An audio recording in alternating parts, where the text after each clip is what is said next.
नमस्कार, war zone की latest updates के साथ हाजिर हैं। दोपहर के 3 बज रहे हैं। आप देख रहे हैं TV9 भारतवर्ष। आपका बहुत बहुत स्वागत है। मैं हूं आपके साथ निधि वासंदानी। जी हां, 24 घंटे बाद क्या होने वाला है?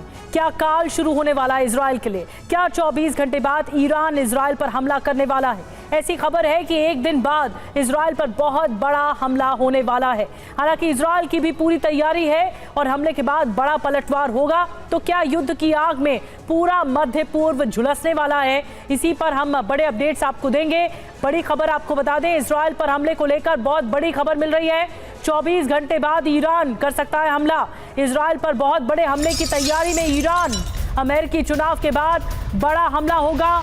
और आपको बता दें, वॉल स्ट्रीट जर्नल के हवाले से ये बड़ी खबर मिल रही है।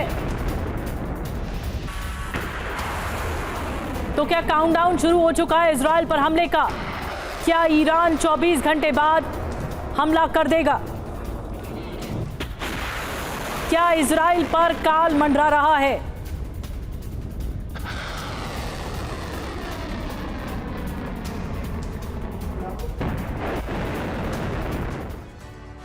तो एक दिन बाद महाविध्वंसक क्या अटैक होने वाला है? बड़ा सवाल यही है। आइए कुछ बताते हैं आपको खबरें क्या है। खबर यह है कि बहुत बड़े हमले की तैयारी में इस वक्त ईरान है। 1 अक्टूबर से भी बड़े हमले की तैयारी करेगा ईरान। IRGC भी हमले में होगा शामिल। मिसाइल ड्रोन तक की ही सीमित नहीं रहेगा। ईरान पिछली बार से ज्यादा घातक हथियार से अटैक करने वाला है, ऐसी खबर है। और जंग में IRGC क्यों? 26 अक्टूबर को दरअसल हुए हमले का बदला लेगा। अपने सैनिकों के मारे जाने का बदला लिया जाएगा IRGC की ओर से। अब संभावित हमला कहां कहां हो सकता है हमला? देखिए, सैन्य बेस है, एयर बेस है, VVIP ठिकाने हैं, जो प्रधानमंत्री आवास है, गैस स्टेशन है, तेल डिपो है। ये वो सेंसिटिव जोन है जहां पर हमला किया जा सकता है। ये वो एरियाज हैं जहां पर हमला हो सकता है। और बीते 24 घंटे में इजरायली शहरों पर 250 रॉकेट दागे गए हैं। हमास, हिजबुल्लाह के साथ ही यमन और इराक से भी हमले शुरू हो चुके हैं। अब माना यह जा रहा है कि हमलों के पीछे ईरान का षड्यंत्र है। प्रॉक्सी की आड़ में ईरान इजराइल पर अटैक कर सकता है। लेकिन सवाल ये भी कि क्या आज रात होगा यही सब? इसी रिपोर्ट में जानिए।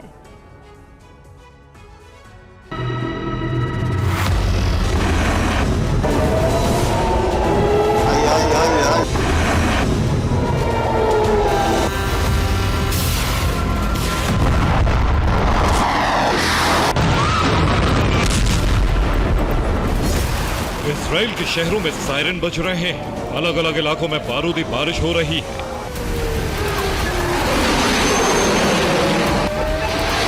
इजरायली आसमान में कभी रॉकेट नजर आते हैं तो कभी उड़ान भरते आत्मघाती ड्रोन, जो लोगों में खौफ पैदा कर रहे हैं।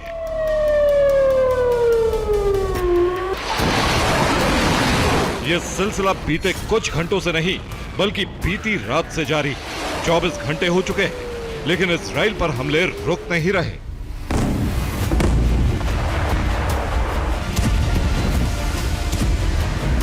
बीते 24 घंटे से इजराइल ईरानी प्रॉक्सी के चक्रव्यूह में फंसा है। कभी उत्तरी बॉर्डर से हिजबुल्लाह हमले करता है तो कभी हमास इजराइल पर रॉकेट दाग देता है। कभी हूती की बैलिस्टिक मिसाइलें इजराइल की तरफ बढ़ती नजर आती है, तो कभी इराकी रेजिस्टेंस अपना बारूदी जखीरा इजराइल को दहलाने के लिए लॉन्च कर देता है।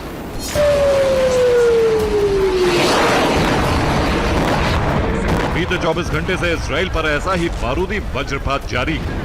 माना जा रहा है कि यह हमले ईरान के प्लान का पहला चरण है, जिसके अंत में वो इजराइल को दहलाने वाला है। सवाल है कि ईरान का इजराइल के खिलाफ प्लान क्या है?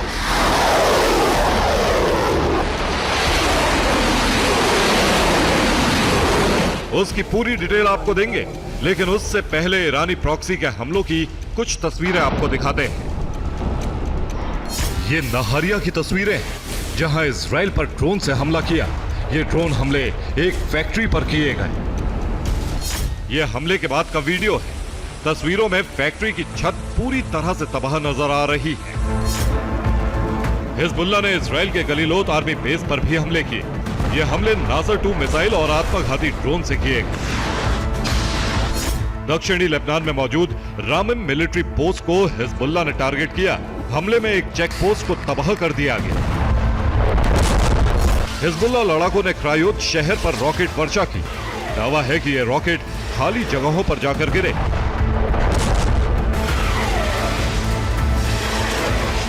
एक तरफ हिजबुल्लाह इजराइल को दहला रहा है तो वहीं दूसरी तरफ यमन में मौजूद हूती ने भी इजराइल पर हमले शुरू कर दिए हैं। हूती इजरायली शहरों पर बैलिस्टिक मिसाइलें दाग रहा है।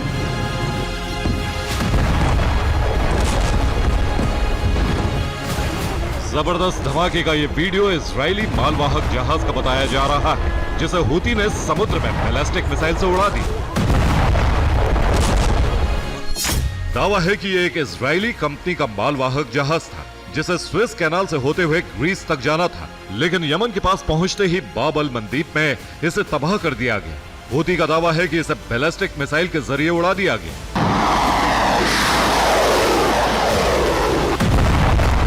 एक तरफ हिजबुल्लाह और हूती इजराइल के खिलाफ आक्रामक है, तो दूसरी तरफ हमास में शक्ति संचार हो गया है। उसने 2 हफ्ते बाद इजराइल पर रॉकेट वर्षा शुरू कर दी।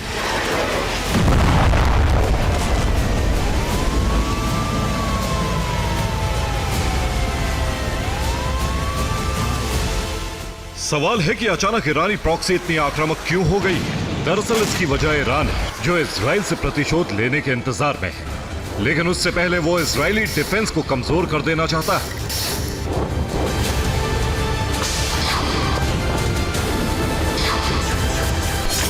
दरअसल ईरान ने 1 अक्टूबर को इजराइल पर हमला किया था। माना जा रहा है कि इजराइल के कई डिफेंस सिस्टम काम नहीं कर रहे। कुछ इलाकों में आयरन डोम भी तकनीकी समस्या से जूझ रहा है। कई शहरों में अलार्म सिस्टम ठीक से काम नहीं कर रहे हैं। ऐसे में यूएस ने सुरक्षा के लिए इजराइल में 3rd डिफेंस सिस्टम तैनात किए हैं। इजराइल जल्द से जल्द अपने डिफेंस को दुरुस्त करना चाहता है। ऐसे में ईरान इजराइल को प्रॉक्सी चक्रव्यूह में फंसाए रखना चाहता है, ताकि इजराइल अपनी डिफेंस लाइन मजबूत नहीं कर पाए।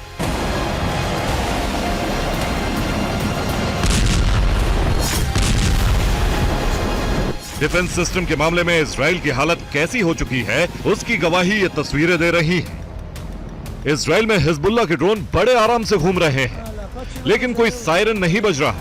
ड्रोन को तबाह करने के लिए भी इजराइल को अपाचे हेलीकॉप्टर का सहारा लेना पड़ रहा है।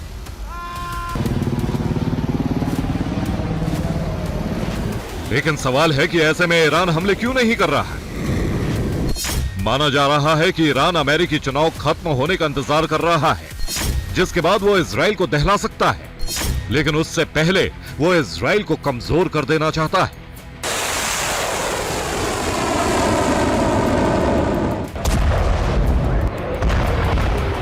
ऐसे में ईरानी प्रॉक्सी ग्राउंड ऑपरेशन में लगी आईडीएफ फोर्स पर भी पूरी ताकत से हमले कर रही है। हमास के हमलों में गाजा में कुल 7 इजरायली सैनिक मारे जा चुके हैं। वहीं लेबनान में भी 1 इजरायली सैनिक के मारे जाने की खबर है।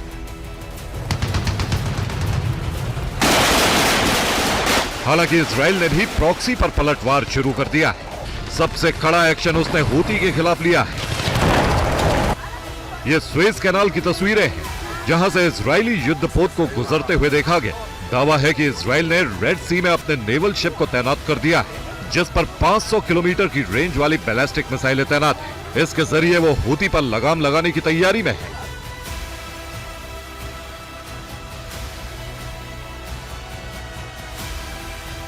लेबनान पर भी इजराइल ने हमले तेज कर दिए हैं। इन हमलों में हिजबुल्लाह का ड्रोन कमांडर मारा जा चुका है। आईडीएफ ने अपने एक बयान में कहा कि हमने लेबनान के जोइया में हमला किया। यहां हिजबुल्लाह की रॉकेट यूनिट का कमांडर मौजूद था। यह हमला बेहद सटीक था, जिसमें हिजबुल्लाह कमांडर मारा गया।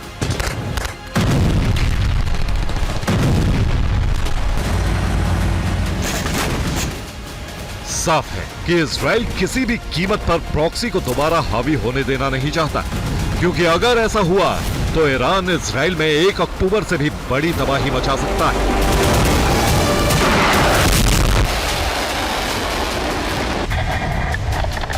Bureau report, TV9 Bharatvarsh.